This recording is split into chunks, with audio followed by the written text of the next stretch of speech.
প্রবেশ করছেন আজকে মাসিক দিন মাসের প্রধান মেহমান ঐতিহ্যবাহী মদিনাতুল উলুম বস্তা মাদ্রাসা ও ঢাকা বস্তা মাদ্রাসা ক্রিকেটের মুহতামিম হযরতুল আল্লাহ হযরত মাওলানা মুফতি ইয়াহইয়া সাহেব দাওয়াত বরকাতুহু। نحمده ونستعينه ونستغفره ونؤمن به ونتوكل عليه ونعوذ بالله من شرور أنفسنا ومن سيئات أعمالنا من يهده الله فلا مضل له ومن يضلل فلا هادي له وأشهد أن لا إله إلا الله وحده لا شريك له وأشهد أن سيدنا وسندنا وحبيبنا ومولانا محمدا عبده ورسوله صلى الله تبارك وتعالى عليه وعلى آله وأصحابه وبارك وسلم تسليما كثيرا أما بعد فأعوذ بالله من الشيطان الرجيم بسم الله الرحمن الرحيم وما خلقت الجن والإنس إلا ليعبدون وقال رسول الله صلى الله عليه وسلم طوبى لمن جعله الله مفتاحا للخير ومغلاقا للشر صدق الله مولانا العظيم وصدق رسوله النبي الكريم ونحن على ذلك لمن الشاهدين والشاكرين والحمد لله رب العالمين سبحانك لا علم لنا إلا ما علمتنا فعلمنا ما ينفعنا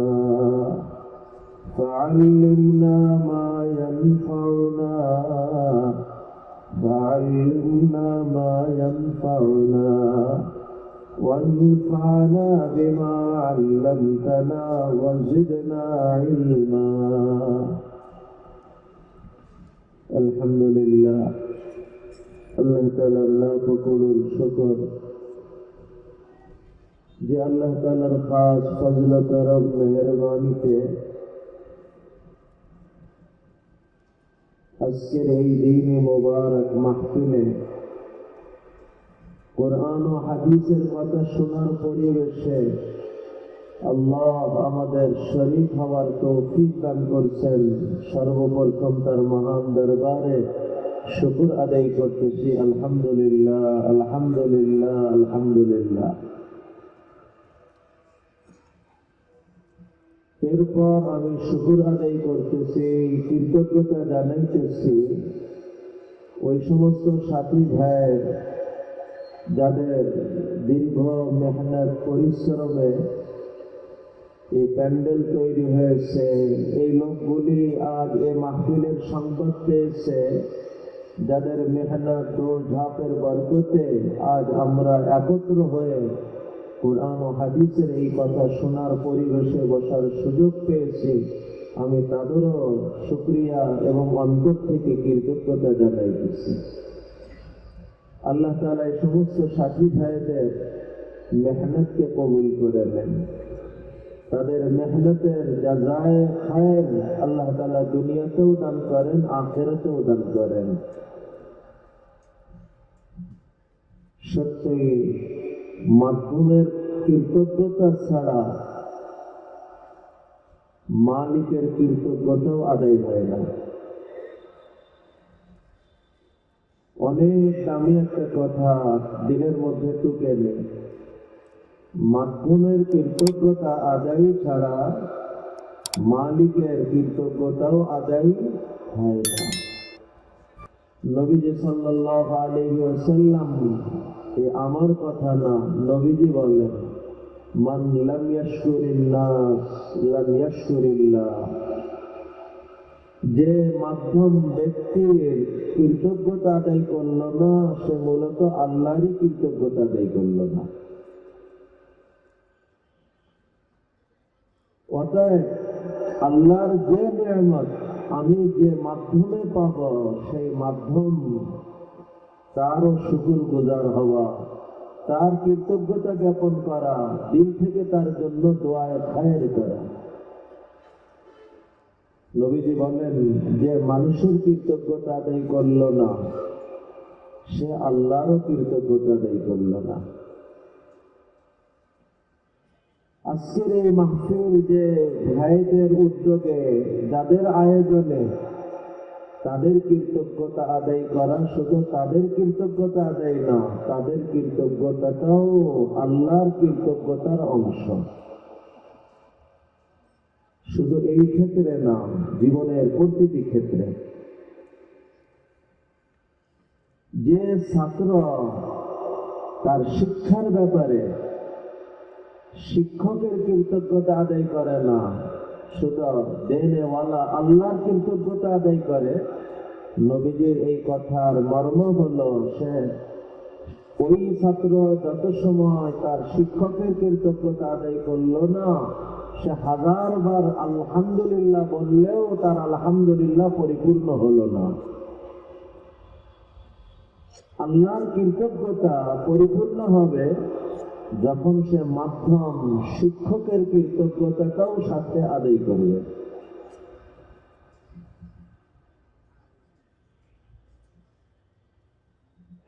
সমস্ত রুজি খাবার আমাকে কে দিচ্ছেন?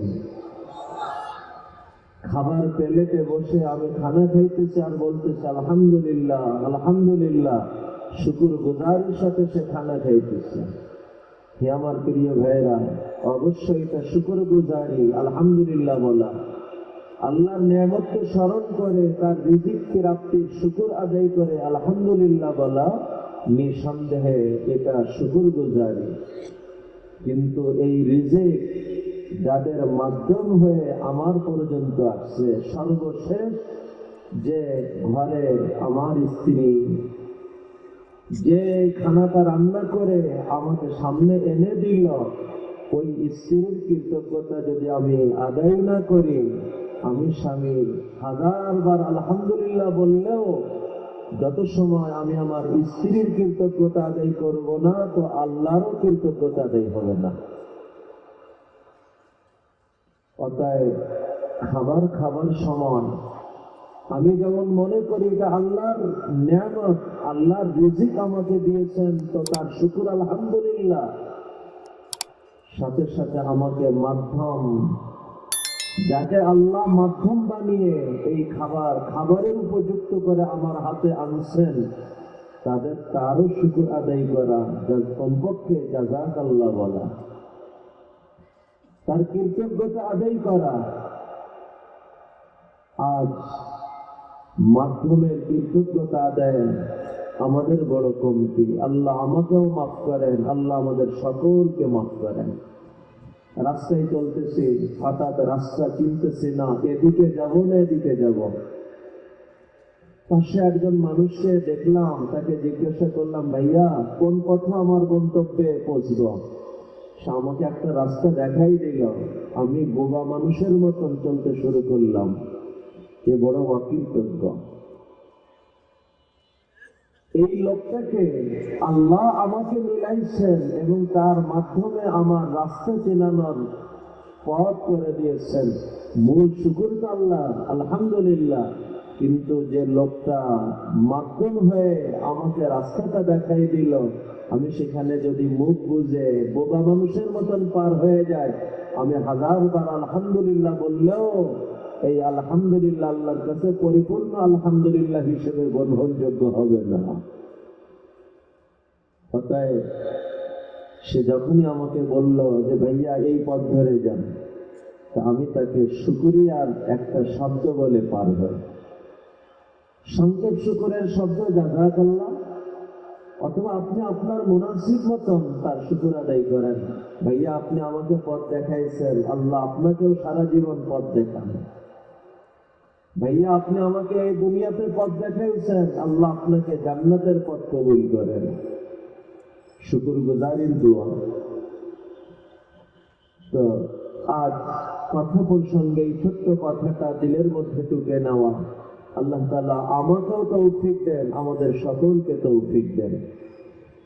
আমার প্রিয় ভাইয়েরা, ঘটনা মনে পড়ছে আমার ডাক্তার আব্দুল হাই আরেফি রহমতুল্লাহ আলাইহি, বড় ডাক্তার ছিলেন।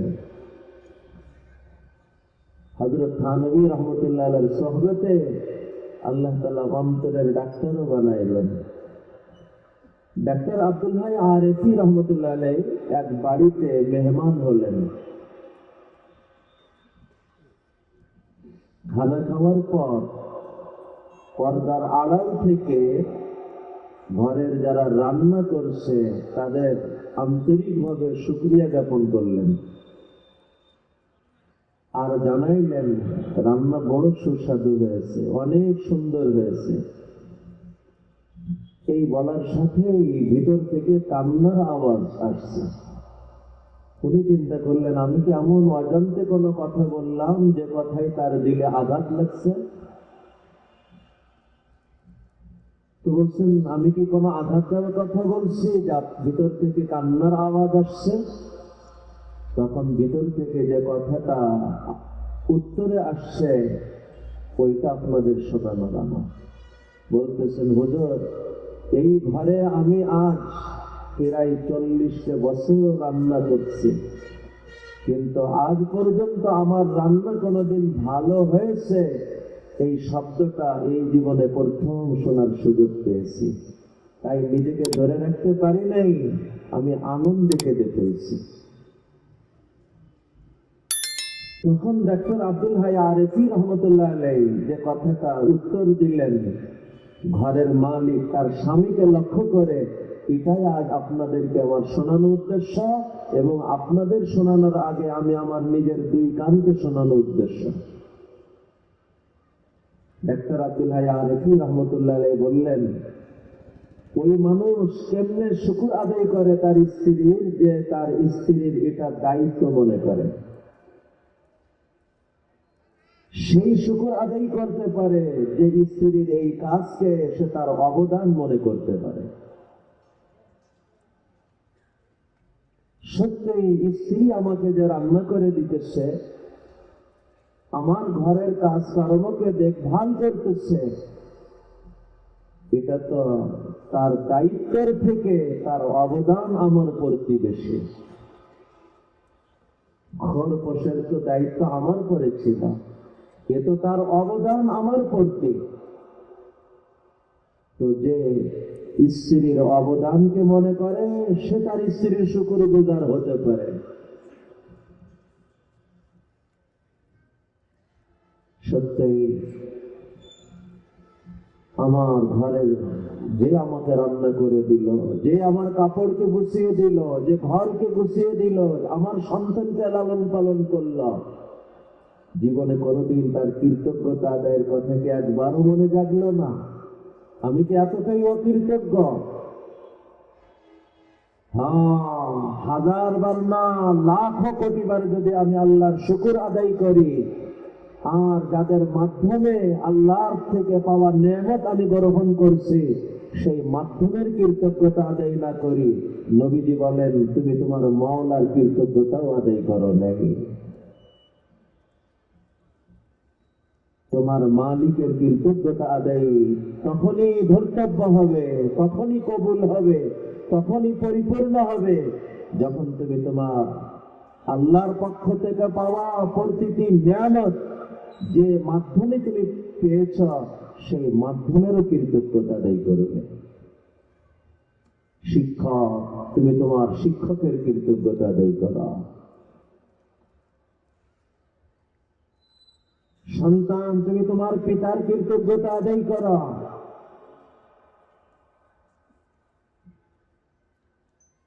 একজন তোমাকে রাস্তা দেখাইতেছে, তার কৃতজ্ঞতা আদায় করো।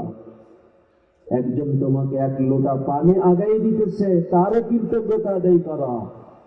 একজন এক গিলাস পানি তোমার দিকে আগাই দিতেছে, তারও কৃতজ্ঞতা আদায় করো।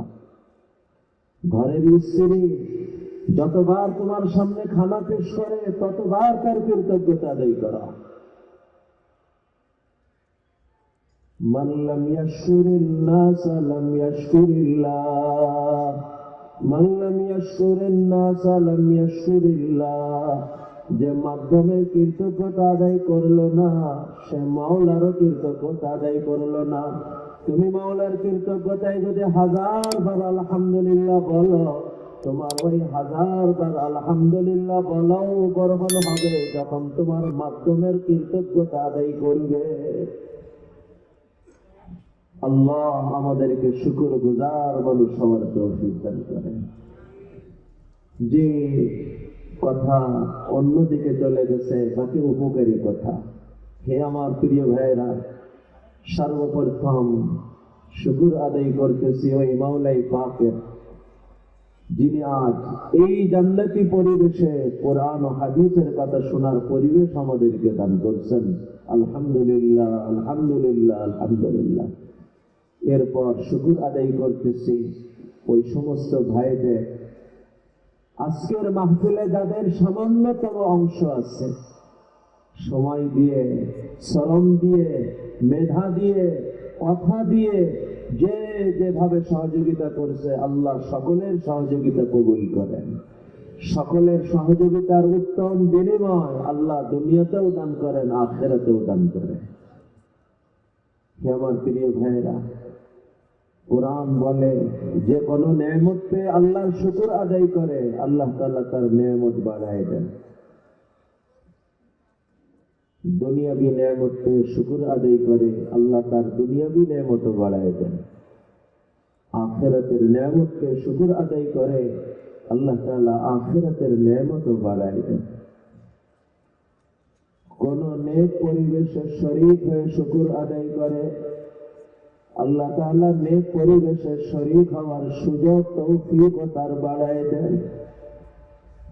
আরেকজন মানুষ যখন বারবার নেক পরিবেশে আসতে থাকে, আল্লাহ তাআলা তার দিলের মধ্যে নেক পরিবেশের বুঝ দিতে থাকে।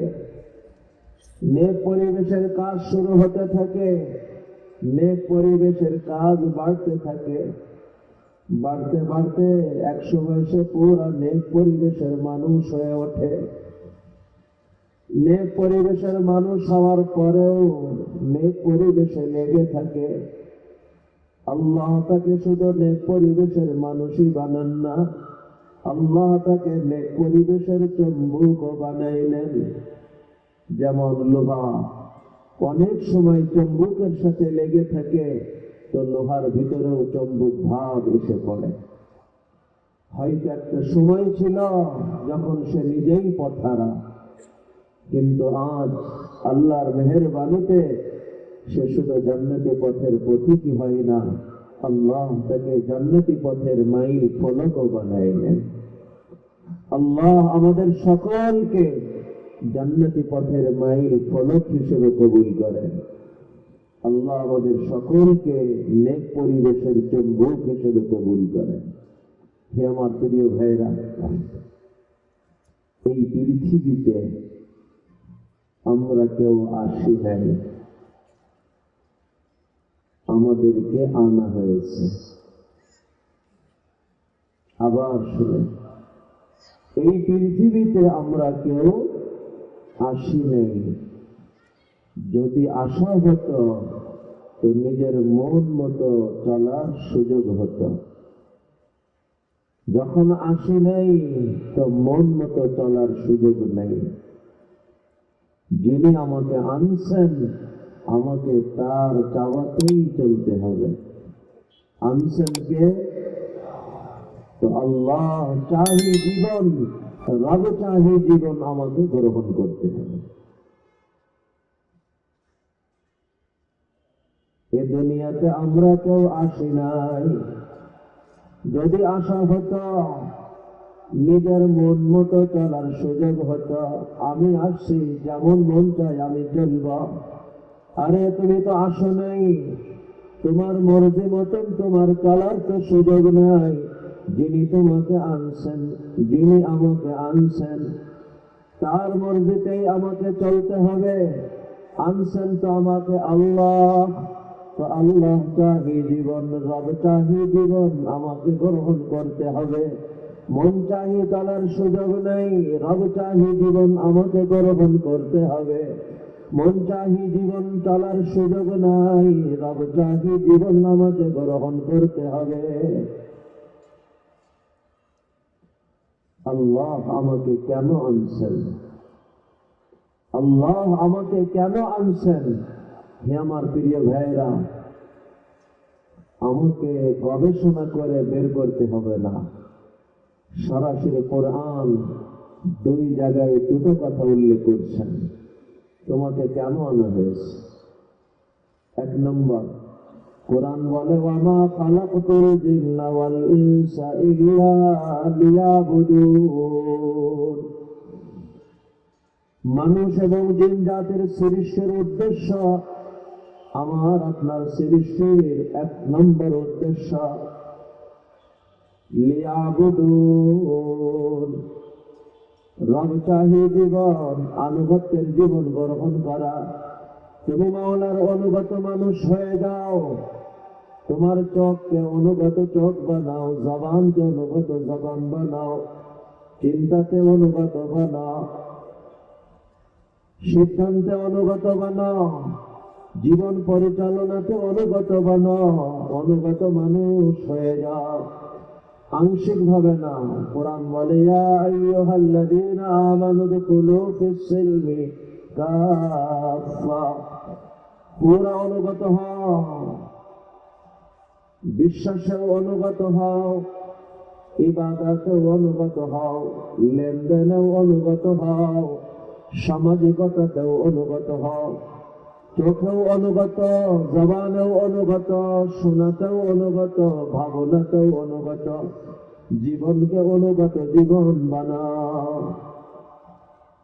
যে তার জীবনকে মাওলার আনুগত্যের জীবন বানাবে, অনুগত মানুষ হবে, কোরআন বলে সে তার সৃষ্টির লক্ষ্যকে পুরা করল। সে তার সৃষ্টির লক্ষ্যকে পুরা করল, তো কোরআন বলে সে শুধু সফল না, সে চূড়ান্ত সফলতা অর্জনকারী হল। ومن يطع الله ورسوله فقد فاز فوزا عظيما ومن يطع الله ورسوله فقد فاز فوزا عظيما। চূড়ান্ত সফলতা অর্জনকারী, শেষ সফলতা অর্জনকারী যদি তুমি মাওলার আনুগত্যের মানুষ হতে পারো। অনুগত হয়ে যাও, অনুগত হয়ে যাও। চোখকে অনুগত বানাও, জবানকে অনুগত বানাও, চিন্তাকে অনুগত বানাও, জীবনকেই অনুগত বানাও। বিশ্বাসে অনুগত হও, ইবাদতেও অনুগত হও, লেনদেনেও অনুগত হও, বিবাহ শাদী সামাজিকতাতেও অনুগত হও, জীবনের প্রতিটি ক্ষেত্রে মাওলার অনুগত হও। এক নম্বর তো নিজেকে নিয়ে ভাবো, নিজেকে মাওলার মানুষ বানাও, নিজেকে মাওলার মানুষ বানাও, নিজেকে বানাও, নিজেকে বানাও, নিজে অনুগত হও। অন্যকে নিয়ে আগে না, আগে তো নিজেকে নিয়ে। অন্যকে নিয়ে আগে না, আগে তো নিজেকে নিয়ে ভাবো, আগে তো নিজেকে নিয়ে ব্যস্ত হও। আমার ঘটনা মনে পড়ছে, হযরত ওমর ইবনে আব্দুল আজিজ রহমতুল্লাহ আলাইহি, যুগ সেরা আলিম, যুগ সেরা মুনসিফ, ইসলামের সর্বপ্রথম দুই মুজাদ্দিদের এক মুজাদ্দিদ। আল্লাহ তার খিলাফতের জামানাতে এমন আদলে ইনসাফ কায়েম করছিলেন, তারপর থেকে আজ পর্যন্ত এমন আদলে ইনসাফ এই পৃথিবীতে আজ পর্যন্ত আর দ্বিতীয়বার দেখে নাই। তারপর থেকে এই উমর ইবনে আব্দুল আজিজ রহমতুল্লাহ আলাইহি উনার দরবারে এক বুজুর্গ আসলেন। ওই বুজুর্গের কাছে নসিহত চাইলেন। উনি তো নিজেই অনেক বড়, কিন্তু এরপরে যখন কোনো বড়কে পেয়েছেন তার কাছ থেকেও নসিহত শুনতে আগ্রহী। এভাবেই একজন মানুষ বড় হয়। হযরত উমর ইবনে আব্দুল আজিজ রহমতুল্লাহ আলাইহি যখন নসিহত চাইলেন, আসল নসিহত হলো শ্রোতা প্রয়োজন অনুপাতে যদি নসিহত হয়। যে সবসময় নিজেকে নিয়ে ব্যস্ত তাকে বলা হয় অন্যর ব্যাপারেও তোমার হক আছে, দায়িত্ব আছে, কর্তব্য আছে। কিন্তু যে সবসময় অন্যকে নিয়ে ব্যস্ত তাকে বলা হবে আগে তো নিজের বিষয়তে ভাবতে হবে। হযরত উমর ইবনে আব্দুল আজিজ রহমতুল্লাহ আলাইহি রাত দিন 24 ঘন্টার ফিকির মেহনত, পুরা দুনিয়াকে কেমনে জান্নাতি বানানো যায়। যখন নসিহত চাইলেন, উমর ইবনে আব্দুল আজিজকে নসিহত করতেছেন, হে আমিরুল মুমিনিন, আপনার মেহনতে সারা দুনিয়া জান্নাতি হয়ে গেল। হে আমিরুল মুমিনিন, মনে করেন আপনার মেহনতে সারা দুনিয়া জান্নাতি হয়ে গেল, কিন্তু আপনি ধরা পড়লেন, আপনার কি লাভ হবে?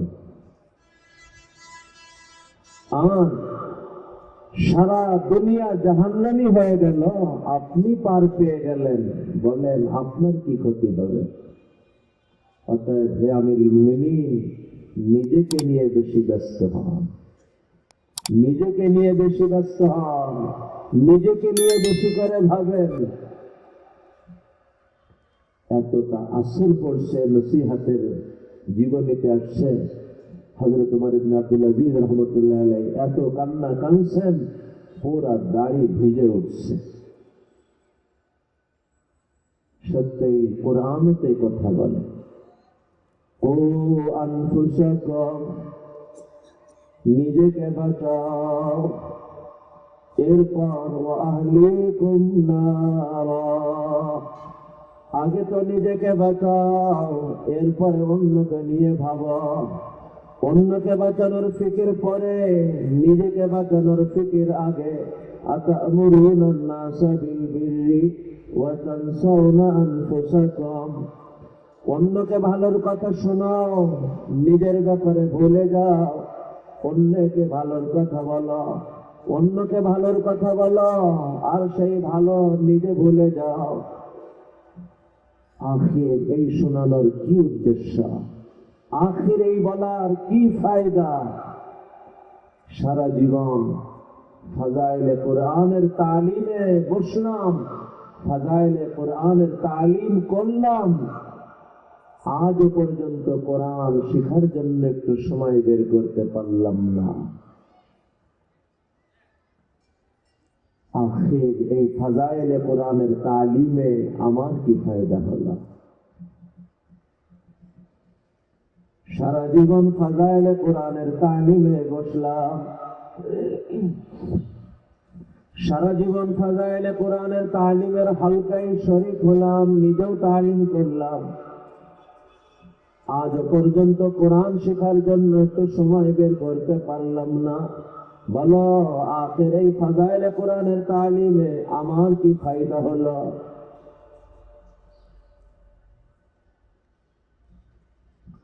সারা জীবন ফাজাইলে ইলমের আলোচনা শুনলাম, তালিমের হালকায় বসলাম, তালিমও করলাম, আজ পর্যন্ত জরুরি ইলম শেখার জন্য সময় বের করতে পারলাম না, ইলম ওয়ালাদের কাছে যাওয়ার সময় করতে পারলাম না।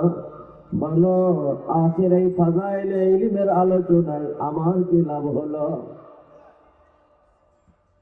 সারা জীবন ফাজাইলে জিকিরের আলোচনা শুনলাম, ফাজাইলে জিকিরের তালিমের হালকাতে বসলাম, তালিমও করলাম।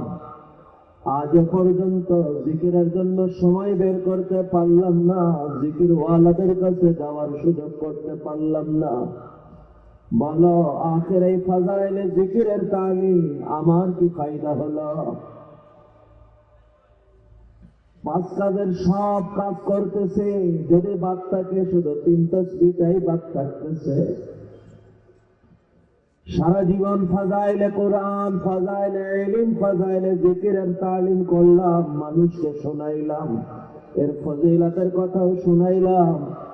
আজ পর্যন্ত কোরআন শেখার সুযোগ করতে পারলাম না, জরুরি ইলম শেখার সুযোগ করতে পারলাম না, ইলমওয়ালাদের কাছে যেতেও পারলাম না, জিকিরের জন্য সময় করতে পারলাম না, জিকিরওয়ালাদের কাছে যাওয়ার সুযোগ করতে পারলাম না। বলো, আখের এই ফাজাইলে কোরআনে আমার কি লাভ হলো? ফাজাইলে ইলমে আমার কি লাভ হলো? ফাজাইলে জিকিরে আমার কি লাভ হলো? আরে এটা যদি সত্যই গ্রহণ করার হয়, অন্যকে বলার আগে তো আমাকেই গ্রহণ করা উচিত। আতা'মুরুনান নাসা বিল বিররি, আতা'মুরুনান নাসা বিল বিররি ওয়া তানসাউনা আনফুসাকুম। অন্যকে ভালোর কথা বলো আর নিজেকে ভুলে যাও, নিজেকে ভুলে যাও। আতা'মুরুনান নাসা বিল বিররি ওয়া তানসাউনা আনফুসাকুম। অন্যকে ভালোর কথা শোনাও আর নিজেকে ভুলে যাও, নিজেকে ভুলে যাও। না না, সর্বপ্রথম দায়িত্ব তো তুমি নিজেকে বানাও, নিজেকে বাঁচাও, নিজেকে তৈয়ার করো। তুমি অনুগত হয়ে যাও। সারা দুনিয়া জাহান্নামে যাক, তুমি তো জান্নাতে বানাও, তুমি তো মানুষ বানাও, তুমি তো আদর্শের পরে ওঠো, তুমি তো ন্যায়ের পরে ওঠো। সবাই যদি চাই আমি ছাড়া সব ভালো হয়ে যাক, পৃথিবী ভালোর দিকে অগ্রসর হবে না। কিন্তু সবাই যদি আপন জগৎ থেকে ভাবে আমি ভালো হয়ে যাই, তাহলে এক মুহূর্তেই সারা দুনিয়া ভালো হতে পারে। হ্যাঁ, হে আমার প্রিয় ভাইয়া, ইসলাম আমাকে অন্যের ভাবনার আগে নিজের ভাবনাকে কতটা গুরুত্ব দেয়, একটু কথা পিছন থেকে শুনি। হাদিসে আসছে, কেউ যদি জানাজায় শরীক হয়, আল্লাহ তাআলা তাকে উহুদ পাহাড় পরিমাণ নেকি দান করেন। মানুষ মনে করে জানাজায় শরীক হওয়ার উদ্দেশ্য মৃত ব্যক্তির জন্য দোয়া করা। হে আমার প্রিয় ভাইয়া, মৃত ব্যক্তির জন্য যদি দোয়া উদ্দেশ্য হবে, তো লাশকে সামনে রেখে দোয়া করা আর পৃথিবীর আর এক প্রান্ত থেকে দোয়া করার মধ্যে কি পার্থক্য? দোনো দোয়াই তো এক আল্লাহর কাছেই পৌঁছবে, ওই আল্লাহই তো তার আত্মাই পৌঁছাবে। এরপরেও এত উৎসাহিত করে জানাজার দিকে আমার উদ্দেশ্য কি? তাহলে শোনানো হইতেছে, আসো উহুদ পাহাড় পরিমাণ নেকি দেওয়া হবে। হে আমার প্রিয় ভাইয়েরা, উত্তর তালাশ করতে আমাকে অনেক অনুসন্ধান করতে হবে না। জানাজায় আমরা যে দোয়াটা পড়ি, শুধু ওই দোয়াটাই যদি খেয়াল করি, তা উত্তর পরিষ্কার হয়ে যাবে। আমরা যে জানাজায় দোয়া পড়ি, লক্ষ্য করছেন কিনা জানি না, লক্ষ্য করেন। আসছে মৃত ব্যক্তির জন্য, কিন্তু যে দোয়াটা পড়া হইতেছে সেই দোয়ার শুরুটা জীবিতকে নিয়ে। মৃত ব্যক্তির দোয়া 2 নম্বরে রাখা, 1 নম্বর জীবিতকে নিয়ে দোয়া করা হইতেছে। আল্লাহুম্মা গফির লিহাইয়িনা, আল্লাহ আমাদের জীবিতদেরকে মাফ করে দেন। 2 নম্বরে বলা হইতেছে ওয়া মাইয়িতিনা, আমার মৃতদেরকে মাফ করে দেন। দোয়া শেষ করা হয়েছে 2টা কথা দিয়ে। অবাক লাগার কথা, এই দুই কথার দোনো কথা জীবিতকে নিয়ে, মৃত্যুকে নিয়ে না। আল্লাহুম্মা মান আহয়াইতাহু মিন্না ফাআহইহি আলাল ইসলাম ওয়া মান তাওয়াফাইতাহু মিন্না ফাতাওয়াফাহু আলাল ঈমান। আল্লাহ, আমরা যারা জীবিত আছি আমাদেরকে ইসলামী জীবন দান করেন, আর মৃত্যুর সময় ঈমানী মওত আমাদেরকে নসিব করেন। আসছে মৃত্যু ব্যক্তির জন্য, কিন্তু দোয়া করতেছে, সেই দোয়ার শুরু জীবিত আমি, আমাকে নিয়ে। দোয়া শেষ করা হইতেছে দুইটা কথা দিয়ে, সেই দুই কথার কোনো কথা আমি জীবিত, আমাকে নিয়ে। বোঝা গেল জানাজার আসল উদ্দেশ্য আমরা জীবিত, আমাদেরকে কিছু বোঝানো। দোয়া উদ্দেশ্য, নিঃসন্দেহে উদ্দেশ্য, কিন্তু এটা 2 নম্বর উদ্দেশ্য। 1 নম্বর উদ্দেশ্য জীবিত, তোমাকে কিছু বোঝানো, তোমাকে কিছু ভাবানো, তোমাকে কিছু সিদ্ধান্ত নেওয়ানো। আমার আপন খাটিয়েতে এই তো 1 ঘন্টা আগে একসাথে ছিলাম, আমাকেও এই খাটিয়েতে উঠতে হবে। তখন আমার বলে আর কি থাকবে? জানাজার এই সময় এখানেও অন্যের ভাবনা পরে, নিজের ভাবনাকে আগে করা হয়েছে। বুখারীর ওই হাদিসের 3য় অংশ, যারা দাফনে শরীক হয় আল্লাহ তাদেরকে আর এক উহুদ পাহাড় পরিমাণ নেকি দান করেন। আচ্ছা বলেন তো, দাফনে লোকের ভিড় হলে সুবিধা না 2-5 জন হলে সুবিধা? অল্প মানুষ হলেই তো কাজের সুবিধা, কিন্তু এত উৎসাহিত করা হইতেছে, আসো, যে আসবে তাকে উহুদ পাহাড় পরিমাণ নেকি দেওয়া হবে। আবার কাছে এলে হাতকে ধুলাবালির সাথেও লাগানো, মানেটা কি? উদ্দেশ্যটা কি? যখন তুমি দাফনে হাজির হবে, আপনকে কবরে রাখতে দেখবে, ঢাকতে দেখবে, মাটি ভাড়াতে তুমি নিজেও শরীক হয়ে কাছে উপস্থিত হবে। তোমার অন্তর চক্ষু অন্য কোন জগৎ দেখা শুরু করবে, ভাবা শুরু করবে, সিদ্ধান্ত নেওয়া শুরু করবে। এটাই হলো দাফনে এই উৎসাহিত করে আনার উদ্দেশ্য।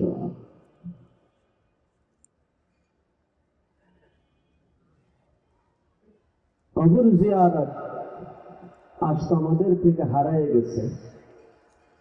কবর জিয়ারত আজ আমাদের থেকে হারায় গেছে। আমরা কবর জিয়ারত করি কখন? ঈদের দিন আসলে, তাও একাকী না, দলবদ্ধ ভাবে। আমি দলবদ্ধ ভাবে, সম্মিলিত ভাবে যেতে নিষেধ করতেছি না, কিন্তু ভাইয়ের আমার, কবর জিয়ারতের উদ্দেশ্য আগে বোঝেন, এরপর আপনি সিদ্ধান্ত নেবেন আপনি কোন ভাবে যাবেন। নবীজি বলেন কবর জিয়ারত করো, কারণ এটা সুন্নাত আমল। কেন উৎসাহিত করা হচ্ছে? ফাইন্নাহা তুযাক্কিরুল আখিরাহ, কবর জিয়ারত তোমার আখিরাতের জগৎকে স্মরণ করাই দিবে, আখিরাতের জগৎকে স্মরণ করাবে। এখন বলেন, 10 জনের ভিড়ের মধ্যে আমি যদি কবর জিয়ারত করি আর একাকী আমি কবর জিয়ারত করি, বলেন আমার আখিরাতের স্মরণ কোন সময় বেশি হওয়ার আশা করেন? একাকী হলে না? আর সময়টা যদি ফজরের পর, মাগরিবের পর, আলো আধার মিশ্রিত পরিবেশ, নিঝুম নিস্তব্ধ পরিবেশ হয়, তখন যদি কেউ কবর জিয়ারতে দাঁড়ায়, তখনকার কবর জিয়ারত হবে আসল কবর জিয়ারত। মনে হবে যেন আমি নিজেই এই কবরের এক বাসিন্দা। আমার মনে পড়ছে এক কবর জিয়ারতের ঘটনা। হাদিসে আসছে, দেখেন কি সেই কবর জিয়ারত ছিল। আম্মা জান আয়েশা রাদিয়াল্লাহু আনহা বলেন, গভীর রাতে আমি লক্ষ্য করলাম আল্লাহ রসুল আস্তে করে বিছানা ছেড়ে উঠতেছেন। এরপরে আস্তে করে দরওয়াজা খুলে বের হয়ে পড়লেন। স্ত্রী মনের মধ্যে কৌতূহল জাগছে যে নবীজি এই রাত্রে এত আস্তে করে বের হয়ে অন্য স্ত্রীর কাছে তো যাচ্ছেন না, স্ত্রী মনের মধ্যে আসতেই পারে। উনি বলেন, আমিও নবীজির পিছনে অনুসরণ করে আমিও আস্তে আস্তে বের হয়ে পড়লাম। আমি বের হয়ে লক্ষ্য করলাম আল্লাহ তাআলা যাদেরকে বাইতুল মদিনা মুনাওয়ারাতে নিয়েছেন তারা জানেন নবীজির হুজরা থেকে, নবীজির হুজরা ওটাই যেখানে নবীজির মাকবারা, মাজার, নবীজির কবর যে জায়গাতে, জান্নাতুল বাকি, মাকবারায়ে বাকি একদম নিকটে। তো আয়েশা রাদিয়াল্লাহু আনহা বলেন, আমি দেখলাম নবীজি বের হয়ে আস্তে আস্তে মাকবারায়ে বাকি, জান্নাতুল বাকির দিকে চলতেছেন। আমিও পিছনে চললাম। নবীজি যে সবাইকে কবর সালাম পেশ করলেন, কিছু পড়লেন, সাবরেসানি করলেন, ফিরলেন। আমাকে দেখে বললেন, আয়েশা। হ্যাঁ, আয়েশা বলে, সামনের আলোচনা কি, এটা এখন শোনানোর না, এখানে যে কথাটা শোনানোর। নবীজি কবর জিয়ারত করতেছেন কখন, কতজনকে সাথে নিয়ে, এটাই হলো আসল কবর জিয়ারত। কেউ যদি আমাদের একাকী আলো আধার পরিবেশে, নিঃশব্দ নির্জন পরিবেশে কবর জিয়ারতে কবরের পাশে দাঁড়ায়, এই কবর জিয়ারত সত্যই ফাইন্নাহা তুযাক্কিরুল আখিরা, ফাইন্নাহা তুযাক্কিরুল আখিরা, ফাইন্নাহা তুযাক্কিরুল আখিরা। এই কবর জিয়ারত তোমার আখিরাতকে এমন ভাবে তোমার সামনে জাগাবে, মনে হবে যেন তুমি এখন দুনিয়ার জগতে না, তুমি যেন কবর জগতের একজন, তুমি যেন আখিরাতের জগতের একজন। দুনিয়ার বাস্তবতা পরিষ্কার হবে, আখিরাতের বাস্তবতা পরিষ্কার হবে, আখিরাতের পরিস্থিতি সহজ হবে, আখিরাতের পরিস্থিতি তোমার জন্য আসান হবে। এমন একাকী নিরিবিলি নির্জন পরিবেশে কবর জিয়ারত করার এই সুন্নাত জিন্দা করার নিয়ত করা যায় না ইনশাআল্লাহ। আল্লাহ কবুল করেন। দলবদ্ধ ভাবে যেটা আমি নিষেধ করি নাই, কিন্তু একাকী যেতে উৎসাহিত করতেছি। দিনে যেতে নিষেধ করি নাই, কিন্তু আলো আধার ওই পরিবেশে যেতে উৎসাহিত করতেছি। কারণ কবর জিয়ারতের আসল উদ্দেশ্য তখনই অর্জন হবে। হে আমার প্রিয় ভাইয়েরা, কথা অনেক দূর পর্যন্ত চলে গেছে, মূল কথায় চলে আসেন। আমি আসি নাই, আমাকে আনা হয়েছে। যদি আসা হতো মন চাহি চলার সুযোগ হতো, যখন আমি আসি নাই তো মন চাহি চলার সুযোগ আমার নাই। যিনি আমাকে আনছেন সেই আল্লাহ চাহি জীবন, রব চাহি জীবন আমাকে গ্রহণ করতে হবে। আল্লাহ আমাকে কেন আনছেন? কোরআন দুটো জায়গায় দুটো কথা উল্লেখ করছে। তার এক নম্বর, তুমি অনুগত হয়ে যাও, নিজেকে বাঁচাও, নিজেকে বানাও, নিজেকে তৈয়ার করো, প্রস্তুতি গ্রহণ করো, সবসময় প্রস্তুত হয়ে চলার চেষ্টা করো। অন্যকে বলতে বলতে নিজেকে ভুলে যাও না, অন্যকে ভাবতে ভাবতে নিজেকে ভুলে যাও না, অন্যকে সময় দিতে দিতে নিজের সময় দেওয়াকে বাদ দিয়ে দিও না। আগে তো নিজেকে নিয়ে ভাবো, আগে তো নিজেকে নিয়ে সিদ্ধান্ত নাও, আগে তো নিজেকে প্রস্তুত করো, আগে তো নিজেকে বানাও, নিজেকে বানাও, নিজেকে বানাও।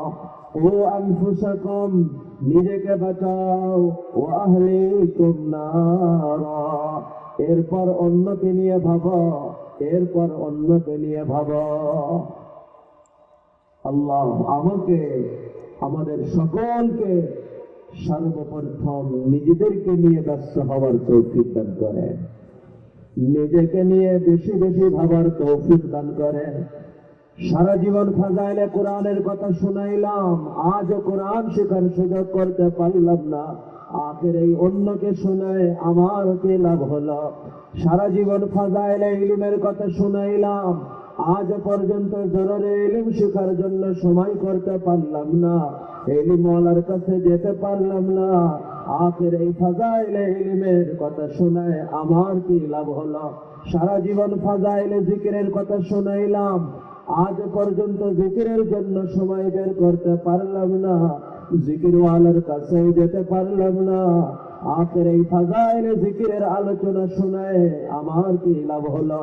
হে আমিরুল মুমিনিন, আপনার মেহনতে যদি সারা দুনিয়া জান্নাতি হয়ে যায়, আপনি যদি ধরা পড়েন, বলেন আপনার কি লাভ হবে? সারা দুনিয়া যদি জান্নাতি হয়ে যায়, আপনি যদি ধরা পড়েন, বলেন আপনার কি লাভ হবে? আপনার কি লাভ হবে? অতএব হে আমিরুল মুমিনিন, নিজেকে নিয়ে আগে ভাবে, নিজেকে নিয়ে বেশি ব্যস্ত হন। এর আচ্ছা হযরত ওমর ইবনে আব্দুল আজিজ রাহমাতুল্লাহ আলাইহির পরে এমনটা পড়ছে, ওই সময় তো কাঁদছেন, এত কান্না পুরা দাড়ি ভিজে উঠছে। আর পরবর্তী জীবন বনছে কেমন? জীবনীতে আসছে সারাটা দিন তো খিলাফতের কাজ নিয়ে ব্যস্ত থাকতেন, উম্মত নিয়ে ব্যস্ত থাকতেন, উম্মতের কাজ নিয়ে ব্যস্ত থাকতেন। আর যখন রাত হতো তো রাত্রে নির্জন ঘরে, দরজা জানালা বন্ধ ঘরে, মাওলাই পাকের সামনে কখনো দাঁড়ানোতে, কখনো রুকুতে, কখনো সাজদাতে, কখনো আহাজারিতে, সারাদিনের ক্লান্ত শরীর অল্প সময় যেতে যেতে যখন চোখ ঘুমে ভেঙে আসে, তো ঘুম ওড়ানোর জন্য নিজেকে সম্বোধন করে বলতেন, হে ওমর, তুমি নিশ্চিন্তার ঘুম ঘুমাইতে চাও, অথচ এখনো তুমি জানো না তোমার ঠিকানা দুই ঠিকানার কোন ঠিকানা? তোমার ঠিকানা জান্নাত না জাহান্নাম এখনো তুমি জানো না, অথচ তৃপ্তির ঘুম তুমি কেমনে ঘুমাইতে চাও? وكيف تنام العين وهي قريرة وكيف تنام العين وهي قريرة ولم تدر في أي المحلين تنزل। এই বলতেন আর ঘুম ওড়ানোর চেষ্টা করতেন। হ্যাঁ, আল্লাহ আমাদের সকলকে আল্লাহর আনুগত্যের জীবন গ্রহণ করেন। আল্লাহর আনুগত্যের জীবন, গোলামের জীবন, এই আনুগত্যকে বলা যে শব্দে কোরআন উল্লেখ করছে, সেই শব্দটা হইল গোলামের শব্দ। ওয়ামা খালাকতুল জিন্না ওয়াল ইনসা ইল্লা লিয়াবুদুন। আব্দিয়তের জীবন গ্রহণ করে, গোলামের জীবন গ্রহণ করে। তোমার সৃষ্টির এক নম্বর উদ্দেশ্য তুমি আল্লাহর গোলাম বনে যাও, মাওলার গোলামের জীবন গ্রহণ করো, মাওলার গোলামের জীবন গ্রহণ করো, মাওলার গোলামের জীবন গ্রহণ করো। আমার প্রিয় ভাইয়েরা, আল্লাহর গোলামি, আল্লাহর গোলামি, আল্লাহর গোলামি। হ্যাঁ, মনে পড়ছে আমার কোরআন এক জায়গাতে আল্লাহর প্রিয় বান্দাদের একটা একটা করে করে প্রায় 13টা মতন গুণ আল্লাহর প্রিয় বান্দাদের উল্লেখ করছেন। আল্লাহর প্রিয় বান্দাদের এই গুণ হয়, এই গুণ হয়, এই গুণ হয়, এই গুণ হয়, এই গুণ হয়। আল্লাহর সত্যিকে প্রিয় বান্দাদের সেই গুণের তার আলোচনা যখন শুরু করছে, তার সর্বপ্রথম গুণ এই গোলামের গুণ দিয়ে শুরু করছে। ওয়াইবাদুর রহমান,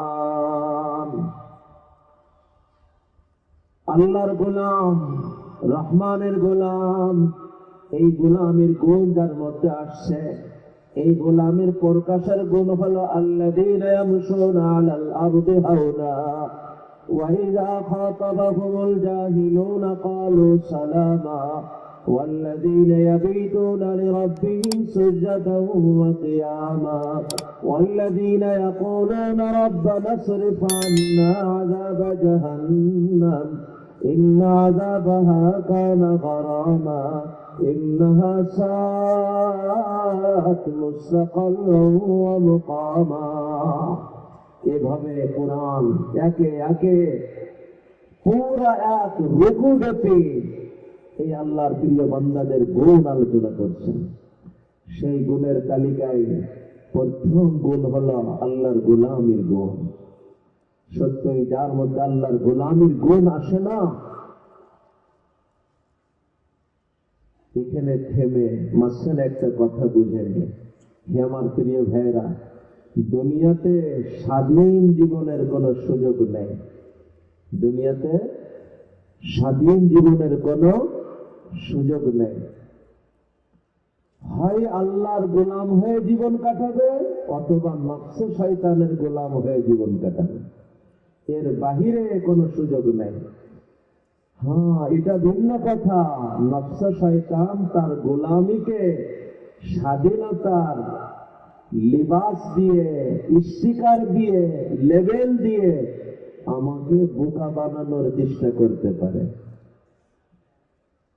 কিন্তু ওটা স্বাধীনতা না, ওটা নফস শয়তানের গোলামি। যদি কেউ নফস শয়তানের গোলামির জীবন গ্রহণ করে, তার পরিণতি কি হবে আজ এটা আমি বলবো না। কিন্তু যদি কেউ রহমানের গোলাম, আল্লাহর গোলামির জীবন গ্রহণ করে, তার মর্যাদায় আমি আপনাদেরকে শোনাবো যে আল্লাহর গোলাম হয়ে জীবন কাটাবে। আল্লাহ তার এই গোলামকে গোলাম বানায় রাখবে না, আল্লাহ তাকে তার বন্ধুত্বের আসনে, বন্ধুত্বের চেয়ারে আল্লাহ কবুল করে নেবে। নফস শয়তানের গোলাম, এই নফস শয়তান তার গোলামকে জাহান্নামের দিকে টানবে, আর মওলাই পাক তার এই গোলামকে গোলাম হিসেবে রাখবে না। মওলাই পাক তার এই গোলামকে বন্ধুত্বের আসনে, বন্ধুত্বের চেয়ারে কবুল করে নেবে। আমার প্রিয় ভাইরা, এদিকে খেয়াল করি, অন্যদিকে তাকায় উপকার আছে কোন? আল্লাহ রাব্বুল একজন মানুষের জীবনে যতগুলি গুণ, দামি গুণ হতে পারে, খেয়াল করেন, অনেক দামি কথা। একজন মানুষের জীবনে যত মূল্যবান থেকে মূল্যবান গুণ হতে পারে, তার মধ্যে শ্রেষ্ঠ মূল্যবান গুণ হইতেছে আল্লাহর গোলাম হওয়ার গুণ। আল্লাহর গোলাম হওয়ার গুণ একজন মানুষের জীবনে সব থেকে দামি গুণ। কি করে এটা বুঝলাম? আমি খুব সংক্ষেপে বোঝানোর জন্য দুটো কথা আপনাদেরকে শোনাবো। আল্লাহ রাসূল সাল্লাল্লাহু আলাইহি ওয়াসাল্লামের সবথেকে মর্যাদার আলোচনা করার যে স্থান, সেই স্থানটা হইল মেরাজের স্থান। নবী এই দুনিয়াতে থেকে সশরীরে মেরাজে গিয়েছেন। এই প্রাপ্তি হল নবীজির জীবনে দুনিয়াতে সবথেকে বড় প্রাপ্তি। কোরআন নবীর এই সবথেকে সম্মানিত জায়গাতে নবীর মাত্র একটা গুণ উল্লেখ করছে, সেই গুণ হইতেছে নবীর গোলামির গুণ উল্লেখ করছে। সুবহানাল্লাযী আসরা বিআবদিহি, সুবহানাল্লাযী আসরা বিআবদিহি, বিআবদিহি, বিআবদিহি। আল্লাহ রাসূলের সবথেকে দামি জায়গা, শ্রেষ্ঠ প্রাপ্তির জায়গাতে রাসূলের মাত্র একটা গুণ আলোচনা করা হইতেছে। সেই গুণ অন্য কোন গুণ না হয়ে রাসূলের গোলামের গুণ উল্লেখ করা হইতেছে। বোঝা গেল রাসূলের জীবনে যতগুলি গুণ আছে, রাসূলের গুণের মধ্যেও, রাসূলের গুণের তালিকার মধ্যেও তার গোলামের গুণ হইল 1 নম্বর তালিকাতে। এখান থেকে অনেকে বলে নবী হওয়ার গুণ থেকেও নবীর গোলাম হওয়ার গুণের মূল্য আগে। নবীর নবী হওয়ার মর্যাদা থেকে নবীর গোলাম হওয়ার মর্যাদা উপরে। কেউ প্রশ্ন তুলতে পারেন যে হুজুর, তাহলে একজন মানুষ নবী না হয়েও অন্যতম গোলামের জীবন গ্রহণ করে নবীর থেকে দামি হওয়ার সুযোগ কি আছে? উত্তর হলো, নবীর মধ্যে নবুয়ত আছে, আবার গোলামিও আছে। দুই, নবী সমস্ত গুণে যেমন উম্মত থেকে 1000 গুণ উন্নত, নবী গোলামের গুণেও উম্মত থেকে 1000 গুণ উন্নত। আমার আপনার তাকওয়া আর নবীর তাকওয়া কি এক হবে? একজন উম্মতের তাকওয়া আর নবীর তাকওয়া 1000 লাখ গুণ উন্নত। একজন উম্মতের গোলামি আর সাইয়্যিদুল আম্বিয়ার গোলামি, এই 1000 উম্মত থেকে 1000 গুণ উন্নত গোলামি। অতএব ওই সুযোগ তো নেই। বাকি কথা বাস্তব, নবীর নবুয়ত থেকেও নবীর গোলামের মর্যাদা উপরে। দ্বিতীয়, এর থেকেও পরিষ্কার, বলেন তো মানুষের নামের মধ্যে সব থেকে দামি নাম কি নাম? দুনিয়াতে সব থেকে দামি নাম কি বলতে পারেন? আব্দুল্লাহ, আব্দুর রহমান, আব্দুর রহিম, আব্দুল করিম। আল্লাহর নামের সাথে আব্দুল শব্দ যোগ করে করে, আল্লাহর 99 নামের সাথে আব্দুলকে যোগ করে, আব্দুল্লাহ থেকে শুরু করে এই নামগুলি হইল দুনিয়ার 1 নম্বর দামি নাম। কেন 1 নম্বর দামি নাম জানেন? কারণ হলো এই নামের মধ্যে তার সব থেকে দামি হওয়ার গুণ লুকাই দেওয়া। তুমি আব্দুল্লাহ বলতে পারো যদি, তুমি হইলে সব থেকে দামি মানুষ। আল্লাহর গোলাম বানো, রহমানের গোলাম বানো, রহিমের গোলাম বানো, করিমের গোলাম বানো, গফফারের গোলাম বানো, গফুরের গোলাম বানো। গোলামের জীবন হইল মুসলমানের জীবনের সব থেকে দামি গুণ। গোলাম, গোলাম কাকে বলে? গোলাম কাকে বলে? এদিকে খেয়াল করেন, আমার ঘটনা মনে পড়ছে, বড় আজীব ঘটনা। গোলাম কাকে বলে? হযরত হাসান বসরি রহমতুল্লাহ আলাইহি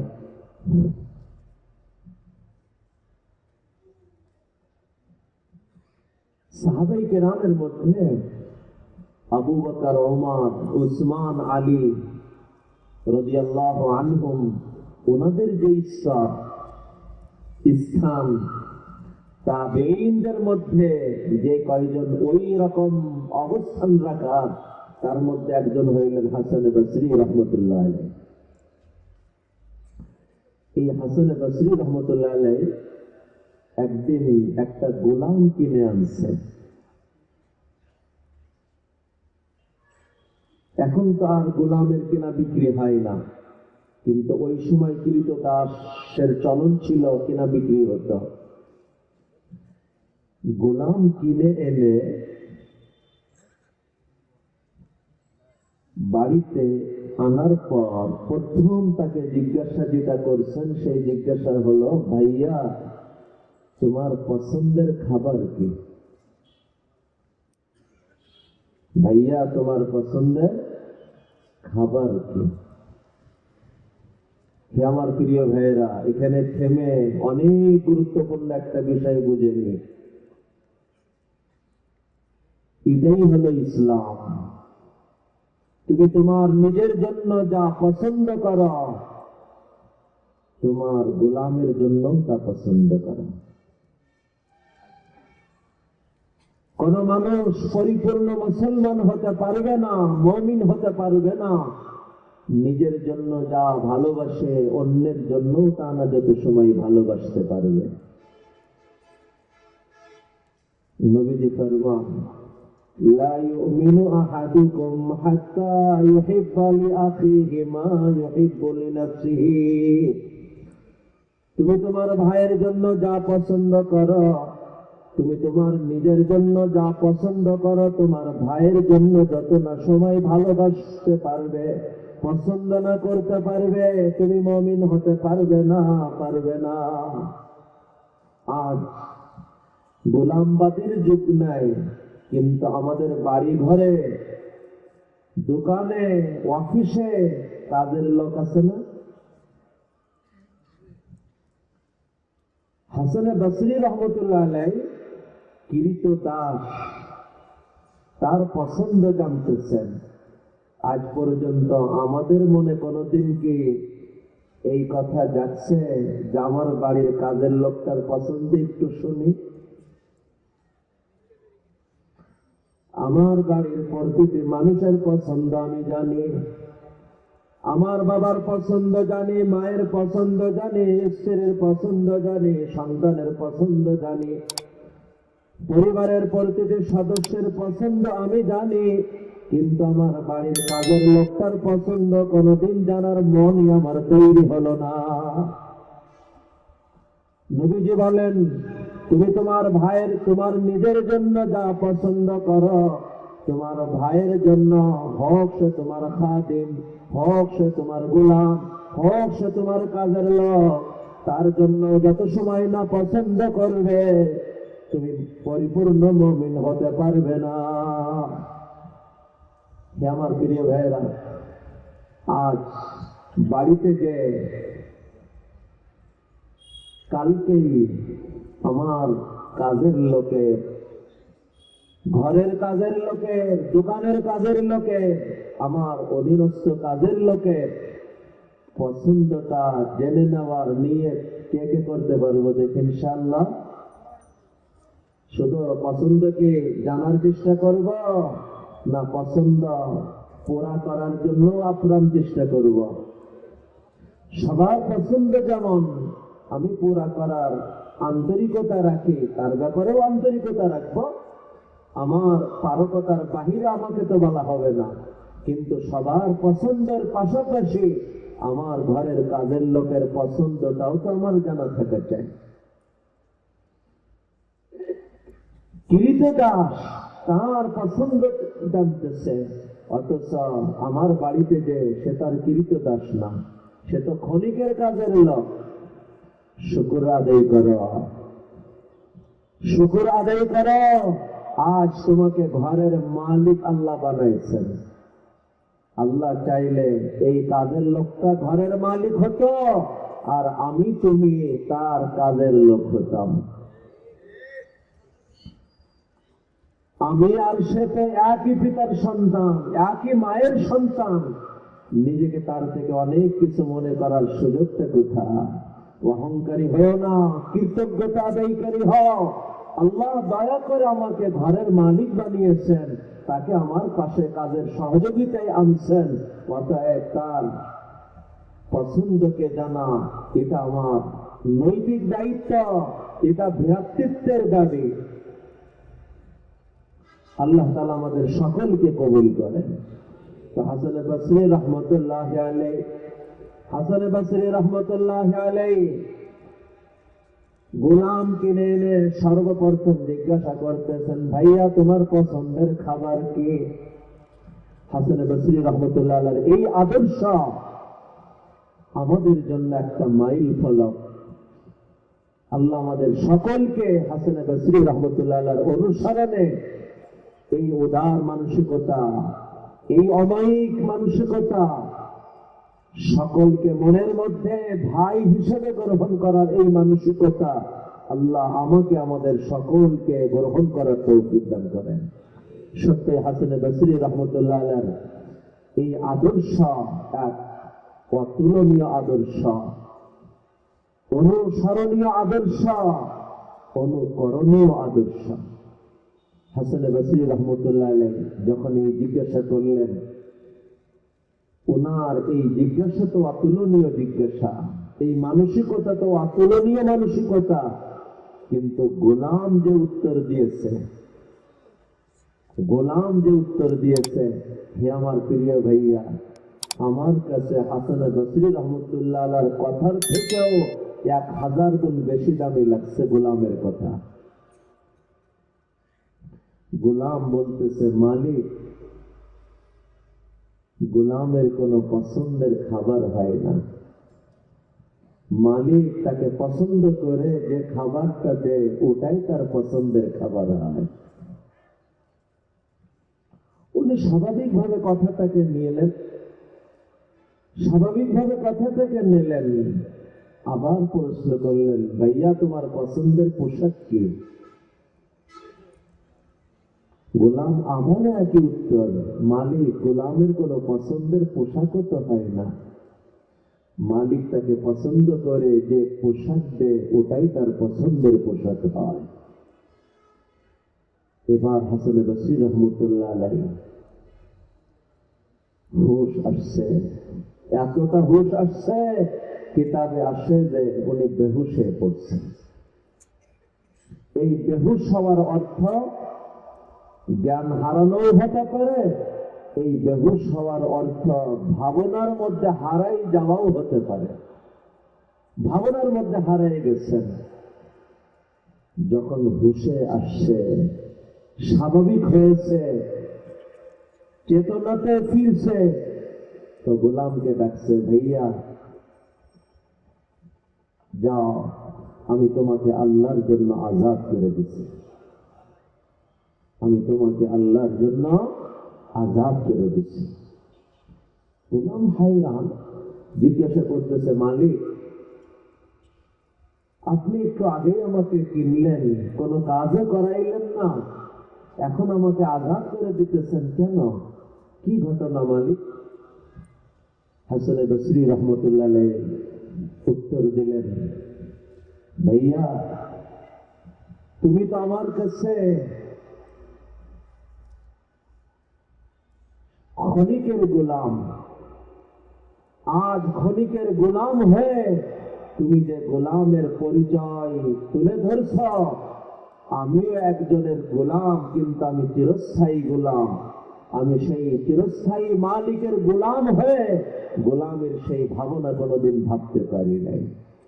আজ তুমি আমাকে আমার জীবনের নতুন পরিচয় আমাকে শুনিয়েছ, আমার জীবনের নতুন পরিচয় তুমি আমাকে দিয়েছ, গোলামের পরিচয়, আমার মালিকের সাথে আমার সম্পর্কের পরিচয় তুমি নতুন করে আমাকে তুলে ধরেছ। এর কৃতজ্ঞতা স্বরূপ আমি তোমাকে আজাদ করে দেওয়ার সিদ্ধান্ত নিয়েছি। সত্যই গোলামের কোনো পছন্দের খাবার হয় না, সত্যই গোলামের কোনো পছন্দের পোশাক হয় না। মালিক তাকে পছন্দ করে যে খাবার দেয় ওই খাবারই গোলামের পছন্দের খাবার হয়। সত্যই গোলামের কোনো পছন্দের পোশাক হয় না, মালিক তাকে পছন্দ করে যে পোশাকটা দেয় ওই পোশাকটাই তার পছন্দের পোশাক হয়। এর নাম হলো গোলামি। যে তার পছন্দকে মেটাবে, মওলার পছন্দকেই পছন্দ বানাবে। মানে আমার কোনো পছন্দ নাই, আপনার পছন্দই আমার পছন্দ, আমার কোনো চাওয়া নাই, আপনার চাওয়াই আমার চাওয়া, এইটার নাম হলো গোলামি। যে মালিকের পছন্দই পছন্দ বানায়, যে মালিকের চাওয়াই নিজের চাওয়া বানায়, এই হইল আল্লাহর গোলাম, এটাই হলো আল্লাহর গোলামি। হে আমার প্রিয় ভাইরা, যে ব্যক্তি তার নিজের পছন্দকে বিলীন করবে, মালিকের পছন্দই তার পছন্দ বানাবে, নিজের চাওয়াকে বিলীন করবে, মালিকের চাওয়াকেই চাওয়া বানাবে, এই মানুষটা যখন আখিরাতে উঠবে, কোরআন বলে আখিরাতে তার প্রতিটি চাওয়া তার মালিক পুরা করতে শুরু করবে। শুধু চাওয়া না, তার প্রতিটি পছন্দকে মালিক পুরা করতে শুরু করবে। কোরআন বলে ওয়ালাকুম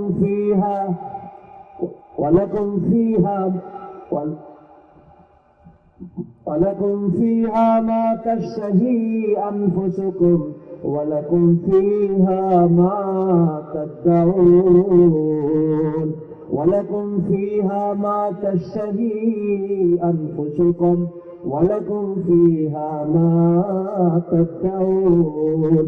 তুমি মাওলার কাছে যা চাবে তোমার চাইতে দেরি তোমার মিলতে দেরি হবে না। আরে চাওয়া না তোমার ভাবতে দেরি তোমার পাইতে দেরি হবে না। তোমার চাইতে দেরি মিলতে দেরি হবে না। আরে চাওয়া না তোমার ভাবতে দেরি তোমার পাইতে দেরি হবে না। ওয়ালাকুম ফিহা মা তাশতাহি আনফুসুকুম ওয়ালাকুম ফিহা মা তাদউন। आज पसंद के मिटाओ, मालिकेर पसंद के निजेर पसंद बनाओ। निजेर चावा के मिटाओ, मालिकेर चावा के निजेर चावा बनाओ। रब चाही जीवन ग्रहण करो। एन्नम गुलामी एन्नम गुलामी एन्नम गुलामी। हे आमार प्रिय भाईरा, जे तार चावाके মাওলার চাওয়ার মধ্যে একাকার করবে, নিজের চাওয়াকে মিটিয়ে মাওলার চাওয়াকেই চাওয়া বানাবে, মাওলার চাওয়াকে তার নিজের চাওয়াই বানিয়ে নিবে, সে তার জবানে হাল দিয়ে বলতে থাকে, জিন্দা কুনি আতা है तो मुर्दा कुनी फिदा है तो जिंदा कुनी आता है तो मुर्दा कुनी फिदा है तो दिलशुदा मुबतला है तो हर से कुनी रजा है तो। मौलार पसंद के तार पसंद बनाइने शुद्ध मेने नेना, मौलार पसंद के तार पसंद मने करे, मौलार पसंद के तार पसंद। ওই হাদিসকে যা আগেও আপনাদেরকে আমি অন্য ধারাতে শুনিয়েছি, আজ ওই হাদিস এই ধারাতে শুনে নেন। যেটা চাওয়াকে মিটিয়ে মাওলার চাওয়াকে চাওয়া বানাবে এবং মাওলার পছন্দকে শুধু মেনে নিবে না, মাওলার পছন্দকেই নিজের পছন্দ বানিয়ে নিবে। এই মানুষগুলি আল্লাহর কাছে এতটা পছন্দের হবে, এতটা পছন্দের হবে, আল্লাহ রসুল বলেন আল্লাহ এই পছন্দের মানুষ দিয়ে জান্নাত উদ্বোধন করবে। أول من يدعى إلى الجنة يوم القيامة الذين يحمدون الله في السراء والضراء। আল্লাহ পছন্দেই পছন্দ। আল্লাহ যদি পেট ভরাই রাখে তখনও আমার খুশি, পেটের চামড়া পিঠের সাথে লেগে থাকে তখনও আমার অন্তর আল্লাহর এই সিদ্ধান্তের পর সমান খুশি। হয়তো চোখে পানি আসতে পারে, উফও করতে পারে, কিন্তু তখনও তার দিল মাওলার ফয়সালার পরে, মাওলার চাওয়ার পরে, মাওলার পছন্দের পরে সমানই পছন্দ। এটা আবার কেমনে? এটা আমি আগেও অনেকবার অন্য ধারায় বলছি, আজ খুব সংক্ষেপে শুনে নেন। হে আমার প্রিয় ভাইয়েরা, যখন ডাক্তার আপনার শরীরে ইঞ্জেকশন ঢুকায় খুব মজা লাগে না কষ্ট লাগে? চোখে পানিও আসে, উফ উফ জবানেও আসে, কিন্তু তখন আপনার অন্তরকে যদি জিজ্ঞানো হয়, আপনার অন্তরকে ডাক্তারের এই আচরণের পরে অসন্তুষ্ট না খুশি? কতটা খুশি? ডাক্তারের ফিও পুরা করতেছেন, শুধু ফি না, ডাক্তারকে আবার শুকরিয়াও জানাইতেছেন। চোখে পানিও আসছে, উফ উফ করছে, কিন্তু তখনও তার দিল এতটা খুশি, ডাক্তারের ফিও পুরা করে, ডাক্তারের শুকরিয়াও জানায়। কেন? ডাক্তারের এটা আমার উপকারের জন্য, এই বুঝ থাকার কারণে। এই কথাই তো মাওলাই পাকের ব্যাপারেও বলা হইতেছে, যখন মাওলার পক্ষ থেকে নিশ্চয় তোমার আমার কোন কল্যাণে, নিশ্চয় তোমার আমার কোন উপকারে, অতএব ওই ইঞ্জেকশন ঢোকানোর মতন, তিতা ঔষধের মতন যদি কোনো অবস্থা মাওলার পক্ষ থেকে আসে, তোমার চোখেও পানি আসতে পারে, নিষেধ নাই, উফ উফ তোমার জবান দ্বারা উঠতে পারে, নিষেধ নাই, কিন্তু তোমার মন তখনও তোমার মাওলার পরে যেন সমান খুশি থাকে। এটাই হলো মাওলার পছন্দকেই পছন্দ মনে করা, এই বুঝকে গ্রহণ করে নেওয়া। মাওলার পছন্দকেই পছন্দ বানাই নেওয়া, এর নাম গোলামি।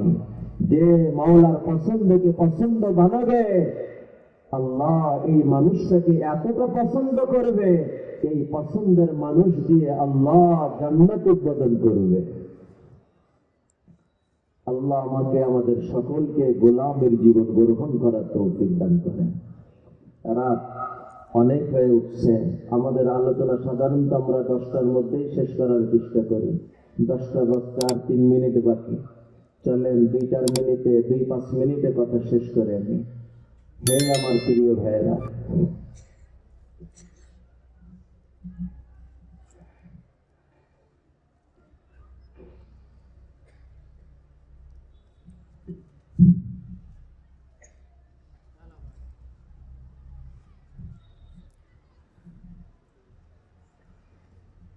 এই গোলামি যার পরিচয় বলা হলো,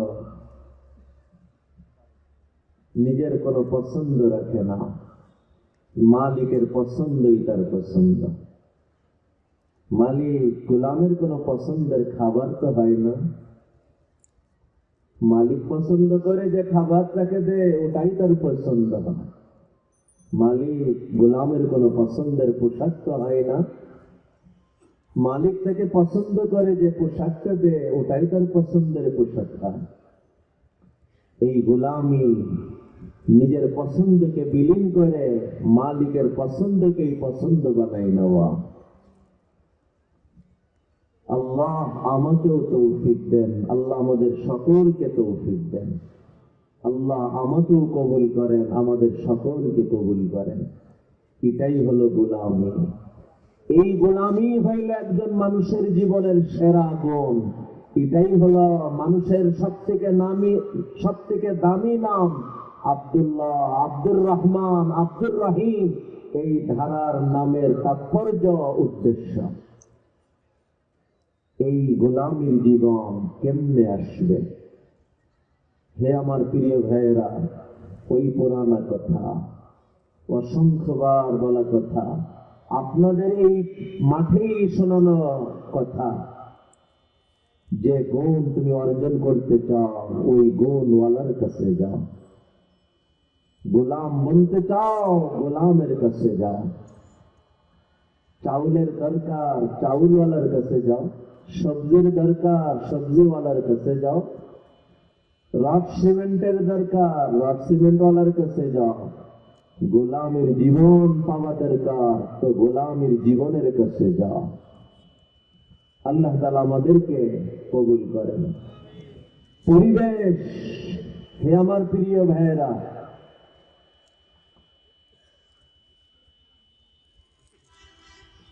একজন আখিরাতওয়ালা, একজন আল্লাহর গোলাম একটা কথা বলে, ওই কথাই একজন দুনিয়াওয়ালা যে গোলাম হতে পারে নাই সে বলে। কথা এক, কিন্তু ওই একই কথা বললে ওয়ালার পার্থক্য আসমান জমিনের পার্থক্য হয়ে যায়। কথা এক, কিন্তু পার্থক্য এতটা কেন? একই বাতাস, একই বাতাস যখন ময়লা অতিক্রম করে আসে, ওই বাতাস যখন কোনো আতরের দোকান অতিক্রম করে আসে একরকম থাকে? অথচ একই বাতাস। তো ময়লার স্পর্শ পাওয়ার পর আর আতরের দোকান স্পর্শ পাওয়ার পর পিছনের একই বাতাস আর একই থাকে না, অনেক ব্যবধান হয়ে যায়। একই বাতাস নদীর পানির স্পর্শের পর, কোন ভাটা আগুনের স্পর্শ পাওয়ার পর, পিছনের ওই একই বাতাস এই আগুনের স্পর্শে, এই পানির স্পর্শে, এরপরে কিন্তু আর একরকম থাকে না, অনেক ব্যবধান হয়ে যায়। একই কোরআনের কথা, একই হাদিসের কথা, একই দ্বীনের কথা। একজন আখিরাতওয়ালা বলে আর একজন দুনিয়াওয়ালা বলে, আসমান জমিনের ব্যবধান হয়ে যায়, আসমান জমিনের ব্যবধান হয়ে যায়।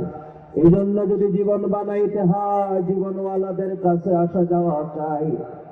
আল্লাহওয়ালাদের কাছে আসা যাওয়া চাই, গোলাম হতে চাই, গোলামের পরিবেশে আসা যাওয়া চাই। যদি কেউ পরিবেশ ধরতে পারে, শর্ত শুধু নিয়ম মেনে নিয়মিত ভাবে, আল্লাহ তাআলা তাকে এই পরিবেশ মাধ্যম করে তাকে গোলামের জীবনে কবুল করে নিলেন। হে আমার প্রিয় ভাইয়েরা, আজ মানুষ দ্বীনি আলোচনা নেট থেকে শুনতে আগ্রহী। আমি শুনতে নিষেধ করতেছি না, কিন্তু আমি নিরুৎসাহিত করি। সরাসরি শোনা আর এই যে মোবাইলে আপনারা যে রেকর্ড করতেছেন, ওই রেকর্ড থেকে শোনা আসমান জমিনের ব্যবধান। এই দুটোর ব্যবধান কতটা বোঝানোর জন্য একটা কথা শোনাই। কোরআনের আয়াতে সিজদার আয়াত যদি সরাসরি কারোর মুখ থেকে আপনি শোনেন, তো আপনার ওই শোনাটা কোরআন শোনা হবে এবং আপনার আমার জিম্মায় সাজদা দেওয়া ওয়াজিব হবে। কিন্তু এই মোবাইলে রেকর্ড করে নেট থেকে একবার না, শতবার না, 1000 বার যদি সিজদার আয়াত শুনিতে একবারও সিজদা ওয়াজিব হবে না। তার কারণ কি? ওটা কোরআনই না। ওই একই আওয়াজ যখন একজন সরাসরি জবান থেকে উচ্চারণ করতেছে, ওটা কোরআন।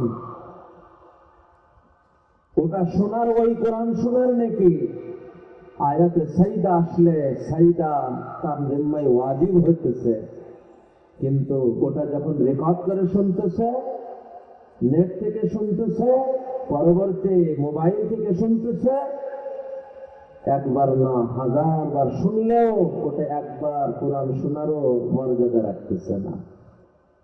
একটা আলোচনা শোনা ঠিক আছে, কিন্তু 1000 বার শোনার পরেও একবারের জন্যও সাজদা ওয়াজিব হচ্ছে না।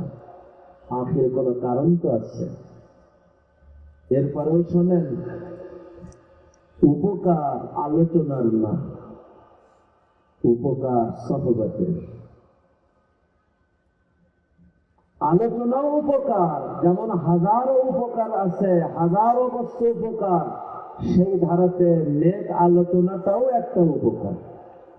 এই উপকার আপনি রেকর্ডিং ভাবে শোনেন, ওটাও হবে, কিন্তু ভিড় পর্যায়ের যে উপকার, সহবতের উপকার, এটা তো হবে না। হে আমার প্রিয় ভাইয়েরা, আখির কোন কারণ তো আছে। সাহাবায়ে কেরাম সমস্ত গুণের গুণী ছিলেন। আগেও বলছি, তারা নামাজের গুণে, তাবলীগের গুণে, তারা জিকিরের গুণে, তারা তিলাওয়াতের গুণে, সমস্ত গুণের গুণী সাহাবায়ে কেরাম। কিন্তু তাদের নাম এর কোনটার সাথে না সহবত থেকে সাহাবী। আখির কোন কারণ তো আছে। সহবত হলো মৌলিক গুণ, দ্বীপ পর্যায়ের গুণ। আজকের মানুষ নেক আলোচনা শোনার উপকার মনে করে, এটা নিঃসন্দেহে উপকার, কিন্তু আসল উপকার, দ্বীপ পর্যায়ের উপকার নেক আলোচনার না, নেক সহবতের। আল্লাহ আমাকে, আমাদের সকলকে নেক সহবতে কবুল করেন, নেক পরিবেশে কবুল করেন, নেক মাহলে কবুল করেন, নেক বাতাসে কবুল করেন, নেক সমাজে, নেক মাহলে আল্লাহ কবুল করেন। আজ তুমি পরিবেশে আসবে, পরিবেশের বুঝ পাবে, এরপরেও আসবে পরিবেশের কাজ তো শুরু হবে, এরপরেও আসবে পরিবেশের মানুষ হয়ে যাবে, এরপরেও আসবে পরিবেশের চম্বুক হয়ে যাবে। আল্লাহ আমাকে, আমাদের সকলকে নেক পরিবেশের চম্বুক বানাইলেন, জান্নাতি পথের পথিকই না, আল্লাহ জান্নাতি পথের মাইল ফলক বানাইলেন। আল্লাহুম্মা আমিন ওয়া আখিরু দাওয়ানা আলহামদুলিল্লাহি রাব্বিল আলামিন। সবাই কয়েকবার দুরূদ শরীফ পড়ি। আল্লাহুম্মা সাল্লি আলা সাইয়্যিদিনা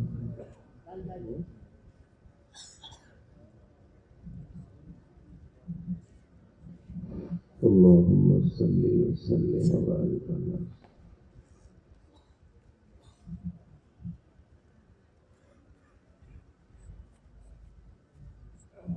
আল্লাহ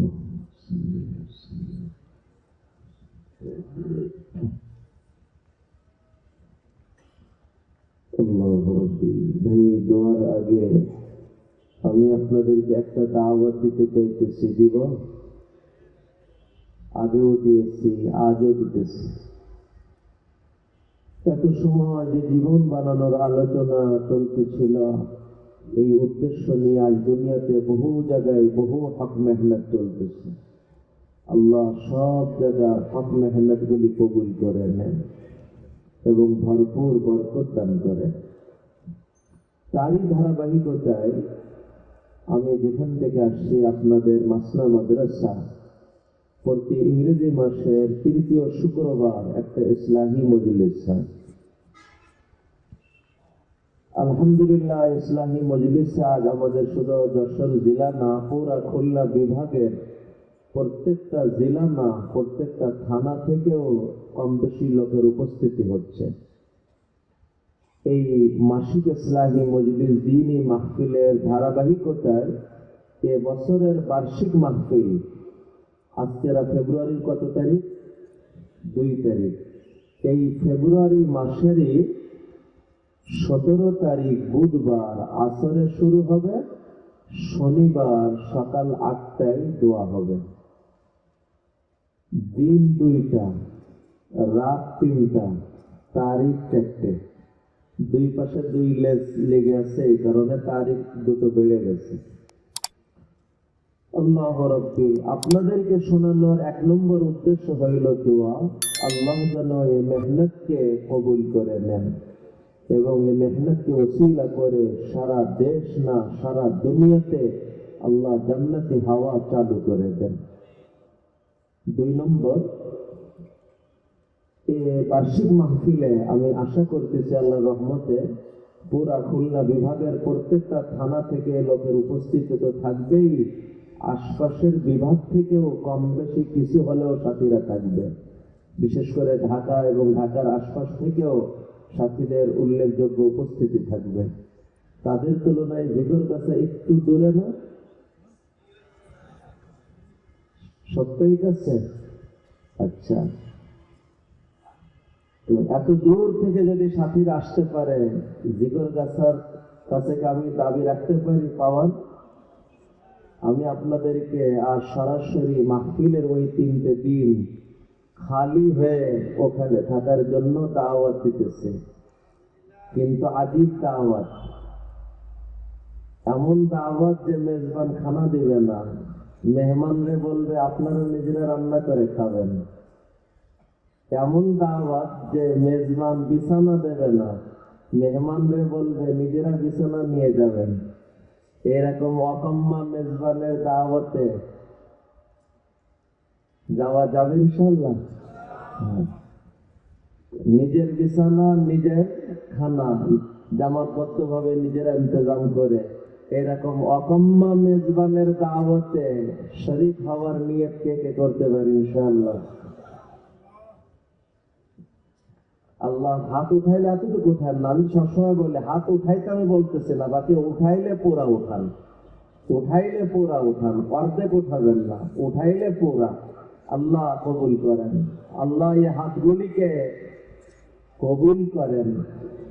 শুধু নিজেরা যাব না, আত্মীয় স্বজন, পরিচিত জন, শুভাকাঙ্ক্ষী, দেশের যে কোনো প্রান্তে সকলকে দাওয়াত দিব। মনে রাখব, আপনার মাধ্যমে যতজন দিনমুখী হবে তাদের নেকিতেও আপনার অংশ হবে। আর আপনার দ্বারা যদি পরিবেশ তৈরি হয়, আল্লাহ আপনাদের দ্বারা যদি এই এলাকাতে একটা পরিবেশ তৈরি করে দেন, তো একসময় আপনি আমি দুনিয়াতেও থাকবো না, কিন্তু এই তৈরি করে যাওয়া পরিবেশ ধরে যত মানুষ দিনমুখী হবে তাদের সবার নেকিতে আপনার নেকি, তাদের সবার নেকির অংশ আপনার কবরের দিকে স্রোতের গতিতে চলতে থাকবে ইনশাআল্লাহ। তো বলেন, সৌভাগ্যবান যাকে আল্লাহ দ্বীনের জন্য কবুল করেন। বড় সৌভাগ্যবান যাকে আল্লাহ দ্বীনের জন্য কবুল করেন এবং দ্বীনের মেহনতের জন্য কবুল করেন। অসম্ভব সৌভাগ্যবান যাকে আল্লাহ দিনের জন্য কবুল করেন, দিনের মেহনতের জন্য কবুল করেন, দিনই পরিবেশ তৈরি করার জন্য কবুল করেন। আমরা আসি নাই, আমাদেরকে আনা হয়েছে। যদি আশা হতো মন চাহি চলার সুযোগ হতো, যখন আসি নাই তো মন চাহি চলার সুযোগ নাই। যিনি আমাকে আনছেন তার চাওয়াই আমাকে চলতে হবে। তিনি আনছেন আমাকে কি জন্য? দুটো উদ্দেশ্যে। কেউ তো জিগাইলেন না হুজুর সেই দ্বিতীয়টা কি? এক নম্বর উদ্দেশ্য তো নিজেকে বানাও, নিজেকে বানাও, নিজেকে বানাও, গোলাম বানাও, গোলাম বানাও। দ্বিতীয় উদ্দেশ্য আমার ধারণা ছিল কেউ একটু প্রশ্ন করবেন তো শোনাই দিব। চলেন 2 মিনিটে কি দ্বিতীয়টা শোনাই দিব? দ্বিতীয় উদ্দেশ্য শুধু নিজেকে নিয়েই ভাববে না। 1 নম্বরে তো নিজেকে ভাববে, 2 নম্বর তুমি গোটা সৃষ্টির একজন সদস্য, এই পরিবারের ব্যাপারেও তোমার দায়িত্ব আছে। এই কথাকে আমি শোনাইব। নবীজির একটা হাদিসের অর্থ বলেই শেষ করব। নবীজি বলেন, সৌভাগ্যবান যাকে আল্লাহ কল্যাণের চাবি বানান ও কল্যাণের তালা বানান। চাবির কাজ কি? খোলা। সে যেখানেই যায় কল্যাণ খোলে। মানুষ নামাজমুখী হয়, দিনমুখী হয়, তাবলীগমুখী হয়, মাদ্রাসামুখী হয়, আত্মশুদ্ধিমুখী হয়। সে হইল কল্যাণের চাবি। আর অকল্যাণের তালা, তালার কাজ কি?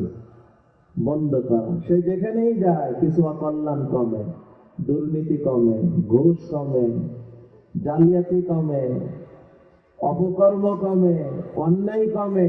সে হইল মন্দের তালা। আল্লাহ আমাদের সকলকে কল্যাণের চাবি ও কল্যাণের তালা বানাইলেন। আমার কাছে কিছু ফ্যাক্টরির সন্ধান আছে, যে ফ্যাক্টরিতে কল্যাণের চাবি আর অকল্যাণের তালা তৈরি হয়। এই ফ্যাক্টরির নাম বলবো? যে ফ্যাক্টরিতে কি তৈরি হয়? কল্যাণের চাবিও তৈরি হয়, অকল্যাণের তালাও তৈরি হয়। যেই ওই ফ্যাক্টরিতে ঢোকে, যতজনকে নিয়ে ঢোকে, আল্লাহ সবাইকেই ধীরে ধীরে কল্যাণের চাবি আর অকল্যাণের তালা বানাই দেন।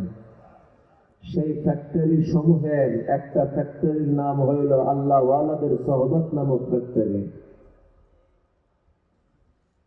হক্কানে ওলামায়ে কেরামের সংস্পর্শ নামক ফ্যাক্টরি। ঈমান বানানোর মেহনত, দাওয়াত ও তাবলীগের ফ্যাক্টরি। কোরআন হাদিসের চর্চার পরিবেশ, মাদ্রাসা নামক ফ্যাক্টরি। এই চারটের মধ্যে সীমাবদ্ধ না, বাকি বড় বড় 4টে ফ্যাক্টরি। আল্লাহ এই ফ্যাক্টরির সাথে লেগে আমাদের সকলকে কল্যাণের চাবি বা কল্যাণের তালা বানাইলেন। আমি আসি নাই, আমাকে আনা হয়েছে। যিনি আমাকে আনছেন, দুটো উদ্দেশ্যে তিনি আমাকে আনছেন। 1 নম্বর তুমি বনে যাও, 2 নম্বর অন্যের জন্য কল্যাণের চাবি বনে যাও। যিনি আমাকে আনছেন, দুটো উদ্দেশ্য আনছেন। 1 নম্বর তুমি বনে যাও, তুমি বনে যাও, তুমি তৈরি হয়ে যাও, তুমি গোলাম বনে যাও। 2 নম্বর গোটা মানব জাতির জন্য তুমি কল্যাণের চাবি হয়ে যাও। গোটা মানব জাতির সম্পর্কে তুমি অকল্যাণের তালা হয়ে যাও। এই চাবি আর তালা বানানোর উদ্দেশ্যেই আজ দুনিয়াতে সব মেহনত গুলি আল্লাহ কবুল করেন। আপনাদের মাসিক মাহফিল, বার্ষিক মাহফিল, এই উদ্দেশ্যে আল্লাহ কবুল করেন। তো সবাইকে নিয়ে যাওয়ার চেষ্টা করা যাবে তো ইনশাআল্লাহ? আল্লাহ কবুল করেন। আর মাহফিলের মধ্যে ছোট্ট 3টে বিশেষ প্রোগ্রাম থাকবে। এই বিশেষ 3টে স্থানের সাথে যারা সম্পৃক্ত তাদেরকেও দাওয়াত দিয়ে দিব বিশেষভাবে। একটা হলো উলামায়ে কেরাম। মাহফিলের দ্বিতীয় দিন বিকাল 3টে থেকে মাগরিব পর্যন্ত শুধু উলামায়ে কেরামের উদ্দেশ্যে একটা বিশেষ বৈঠক থাকবে। ওখানে বাংলাদেশের প্রথম সারির মুফতি, হাটাজারির মুফতি কিফায়াতুল্লাহ সহোদর থাকবেন ইনশাআল্লাহ। হযরত উলামায়ে কেরাম পরস্পরকে স্মরণ করাবেন, দাওয়াত দিবেন, আমি আশা রাখি এবং আমি অনুরোধ করছি। 2 নম্বর, স্কুল কলেজ ভার্সিটির ছাত্রদের উদ্দেশ্যে তৃতীয় দিন শুক্রবার সকাল 10টা থেকে 11টা পর্যন্ত একটা বিশেষ বৈঠক। 3 দিনের জন্যই দাওয়াত দিব, কমপক্ষে এই বৈঠকের জন্য অবশ্যই। 3 নম্বর, মাসনা মাদ্রাসাতে 1 বছরের জন্য পড়ছে যারা আবনায়ে মাসনা, এই বছর কোনো প্রস্তুতি ছাড়া অগুছালো ভাবে মাহফিলের দ্বিতীয় দিন বৃহস্পতিবার সকাল 10টা থেকে 12টা পর্যন্ত আবনায়ে মাসনা সম্মেলন হবে। মাসনার ছাত্র যারা আছে একে অপরকে দাওয়াত পৌঁছাই দেওয়া। আল্লাহ তাআলা মাহফিলের সমস্ত খাস বৈঠকগুলি এবং পুরা 3 দিন ব্যাপীর সমস্ত প্রোগ্রাম আল্লাহ কবুল করেন, বরকত দান করেন। আল্লাহুম্মা আনতাস সালাম ওয়া মিনকাস সালাম তাবারাকতা ইয়া যাল জালালি ওয়াল ইকরাম। اللهم صل وسلم وبارك على سيدنا ومولانا محمد وعلى آله وأصحابه أجمعين. ربنا ظلمنا أنفسنا وإن لم تغفر لنا وترحمنا لنكونن من الخاسرين. ربنا آتنا في الدنيا حسنة وفي الآخرة حسنة وقنا عذاب النار. ربنا هب لنا من أزواجنا وذرياتنا قرة أعين واجعلنا للمتقين إماما. ربنا لا تزغ قلوبنا بعد إذ هديتنا وهب لنا من لدنك رحمة إنك أنت الوهاب. ربنا أعنا ولا تعن علينا وانصرنا ولا تنصر علينا وامكر لنا ولا تمكر علينا. اللهم يسر لنا أمورنا اللهم يسر لنا أمورنا اللهم يسر لنا أمورنا. اللهم وفقنا لما تحب وترضى من القول والفعل والعمل والنية والهدي إنك على كل شيء قدير. أي الله أي رحمن أي رحيم أي মেহেরবান মাওলা, আমাদের জীবনের সমস্ত গুনাহগুলি মেহেরবানি করে মাফ করে দে। আল্লাহ আমাদের সমস্ত নেক আমলগুলি মেহেরবানি করে কবুল করে দে। আল্লাহ আপনি নাই বিচার করলে আমরা তো কেউ পার পাব না। আল্লাহ আপনি দয়া করে মাফ করে কবুল করে দিলে আপনার কাছে তো কেউ কৈফিয়ত নেবে না। আল্লাহ আপনার কাছে আমরা নাই বিচার চাই না। আল্লাহ আপনার কাছে আমরা দয়া চাই, দয়া চাই, দয়া চাই।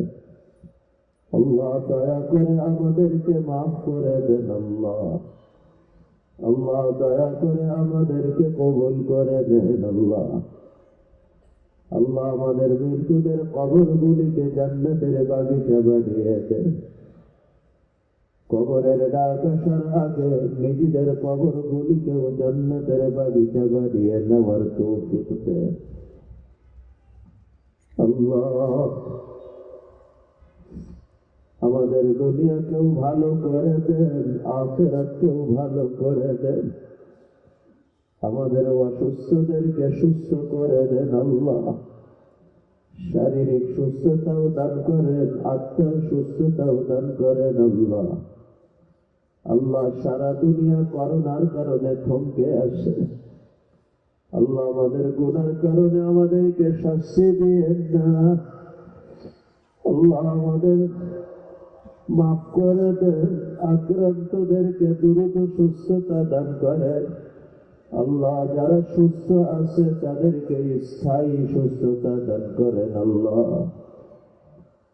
আল্লাহ কেউ ঋণগ্রস্ত থাকলে ঋণ পরিশোধের ব্যবস্থা করে দেন। আল্লাহ কেউ বেকার থাকলে হালাল বরকতের আয়ের ব্যবস্থা করে দেন। আল্লাহ আল্লাহ আপনি যা কিছু আমাদেরকে দিয়েছেন সব কিছুতে বরকত দান করেন। আল্লাহ বরকত বাড়িয়ে দেন। আল্লাহ সব কিছুতে নিরাপত্তা দান করেন। আল্লাহ সব কিছুতে বরকত বাড়িয়ে দেন, নিরাপত্তা দান করেন। আল্লাহ আল্লাহ সারা দুনিয়ার মসজিদ মাদ্রাসা সকল দ্বীনি মেহনত গুলিকে কবুল করে দেন। আল্লাহ সব মেহনতওয়ালাদেরকে ইখলাসের সাথে পরস্পরের মিল মহাব্বতের সাথে আগানোর তৌফিক দান করেন। আল্লাহ আল্লাহ আমাদেরকে এক বানিয়ে দেন, নেক বানিয়ে দেন। আল্লাহ আল্লাহ আমাদেরকে নেক বানিয়ে দেন, এক বানিয়ে দেন। আল্লাহ ইলাহুল আলামিন আজকের এই মাহফিলকে বিশেষভাবে কবুল করে দেন। আল্লাহ এই মাহফিলের পিছনে যারা সময় দিয়েছে, শ্রম দিয়েছে, সহযোগিতা করেছে, আল্লাহ আজকের মাহফিলে যার যতটুকু সংশ্লিষ্টতা আছে আল্লাহ সকলের সংশ্লিষ্টতাকে কবুল করে নেন। আল্লাহ সকলকে জাযায়ে খায়ের দান করেন। আল্লাহ আল্লাহ 17, 18, 19 তারিখের মাসরা মাদ্রাসার বার্ষিক মাহফিলকে কবুল করে নেন। আল্লাহ আল্লাহ এই মাহফিলকে ওসিলা করে পুরা বিভাগে, পুরা দেশে, পুরা দুনিয়াতে আল্লাহ জান্নাতি হাওয়া চালু করে দেন। আল্লাহ আল্লাহ যে সমস্ত সাথীরা যাওয়ার নিয়ত করছে আল্লাহ তাদের নিয়ত পুরা করা সহজ করে দেন। আল্লাহ আল্লাহ এই মাহফিলকে সামনে রেখে যারা মেহনত করতেছে আল্লাহ তাদের মেহনত কবুল করে নেন, জাযায়ে খায়ের দান করেন, মেহনতে বরকত দান করেন। আল্লাহ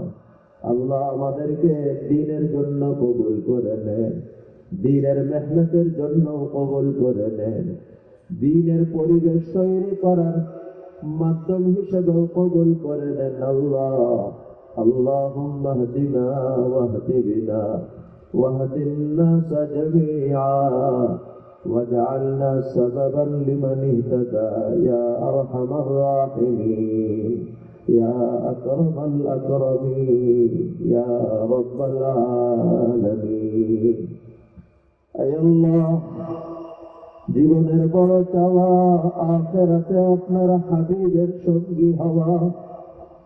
আল্লাহ নবীদের সঙ্গে হওয়ার মতো জীবন আমাদেরকে দান করেন। আল্লাহ আল্লাহ সারা দুনিয়ার মুসলমানদেরকে হেফাজত করে।